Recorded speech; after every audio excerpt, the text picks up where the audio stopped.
Greetings and welcome to our video today. In today's video, I'm going to take you through the Capsim Foundation. So currently we are in round 3 of the simulation, as you can see, and we are in the year 2028. And also you should know that our company is Andrews.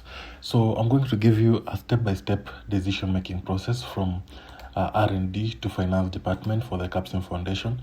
And before that, if you need help in the Capsim Foundation or if you're stuck, text me on the email on the description and I'll be able to help you. So before making any decisions in the Capsim Foundation, you normally go through the report. Our report here is called the Capsim Carrier, and as I said earlier that we are the Andrews company, and this is actually round 2 report. So I started working for this guy from that round 2. In round 1 he had an emergency loan, so we managed to clear it in round 2. So at the moment you don't have any emergency loan as we are heading to round 3. So you can see ROS for round 2 was 7.8%, asset turnover of 1.95, which is not bad, ROA of 15.2%, leverage of 1.6, ROE, which is return on equity, of 24%. We had no emergency loan in round 2.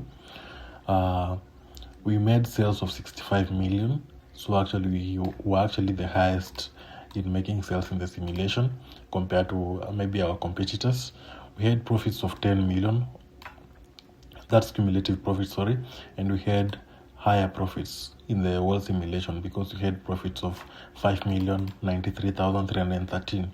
Also, we had a contribution margin of over 30, so that's 31%. Remember, we are in round 3 after having an emergency loan, so having a contribution margin of 31% is actually very, very good.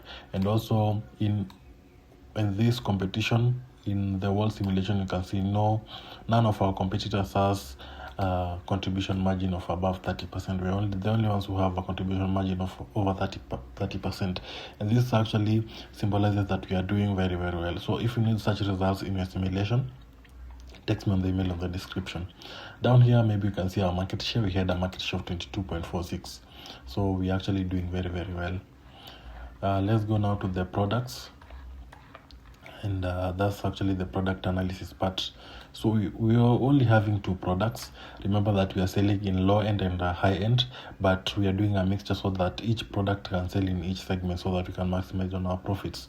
So Able, which is our low end product, sold 1590 and we stocked out. We could have sold more. High end we sold 356 and we stocked out again, so we could have also sold more, and we sold at the same price, which is 33.50. So that's all. Maybe something else, you can see that our automation is at 4 each, and the reason why we are investing much on automation is to be able to lower the labor cost and the material cost so that we can maximize on our profits. So by time our material cost and labor cost will be low so that we can maximize on our profits. So let's go back to the decisions and make the decisions together. So for the first one, I'm going to give it 6.0 and I'm going to give it 14.2. Let me give it 6.4, sorry. 6.4. Then I can recalculate.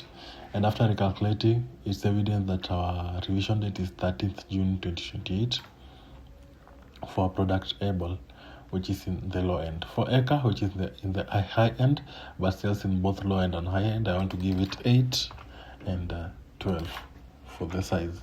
Then after recalculating, you can see that our revision date is on 11th of June 2028. So the product is selling in the high end segment. Down here you can compare your material costs, maybe your older material costs and the new material costs and all that. Also on the other side you can see you have a graph for the age profile of your products. So if you are stuck in the R&D department of the simulation, text me on the email and I'll be able to help you. Here we have the perception map, which shows the positioning of the products after making the decisions or maybe the old positioning of the product and the new one. So the red is the new positioning and the black is the old positioning. Now let's go to marketing. So under marketing, we are talking about our pricing, the promo budget, the sales budget, and the forecast part. So for the price, you need to come up with a very, very fair market price in the simulation or maybe in the market so that you can be able to sell to more customers. So for me, I'm just going to give it 33, and also the second I'm selling it at 33. Promo budget will help you to increase customer awareness through promotion, trade shows, and everything. So this one we shall just allocate 1,400 for the two products. Sales budget is going to increase your customer accessibility. How easy can customers access your product? So we are going to give it 1,600, then we can now recalculate. We're just going to maintain it. Under the forecast part, as I said earlier, maybe if I can go back to the report, you can see that we sold 1590, but we stocked out. And for the high end, we sold 356 and we stocked out. If you go to the low tech, you can see that the growth rate is at 10%, but remember that we stocked out. To the high end, you can see that the growth rate is at 20%. So if we come back to our decisions, it's evident that the growth rate is growing by 10% in this, and this is growing by 20%, but remember that we stocked out, so we need to add a particular buffer. So for the first one, I'm going to give it 1,800, and for the second one, I'm going to give it around 600, if I'm not wrong. Yeah, then I can recalculate, and then that will be it for the forecast part. Down here you can see have some graphs for the revenue forecast, for the unit sales forecast, maybe the revenue that each product is getting the company. Next is production and HR. Production has been maybe generalized with HR, but we shall get to this. So let's start with production. So under production, we're actually focusing on producing products in the simulation, and we are responding to what we forecasted. So you can see our forecasts are here, 1,800 and 600. The production schedule, you can see we don't have any inventory is of 0. So for the production schedule, you take the forecast minus the inventory, and then you add a particular buffer because you have production after adjustment. So I'm going to produce 1850, and for the second one, I'm going to produce around 650.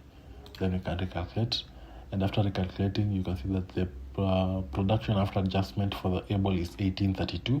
That means we are producing 32 more, and for Eka is 644. That means we are producing 44 more.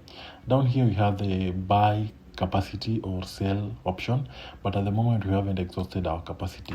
You can see that for the second shift we are using 76.2 for able and 25% for Eka, so there's no need for us to buy more capacity at the moment. Another thing, I'm going to adjust our automation to 5 each, and as I said earlier, increasing automation or maybe buying automation will help us to lower the labor cost and material cost, and thus we'll be able to maximize on our profits.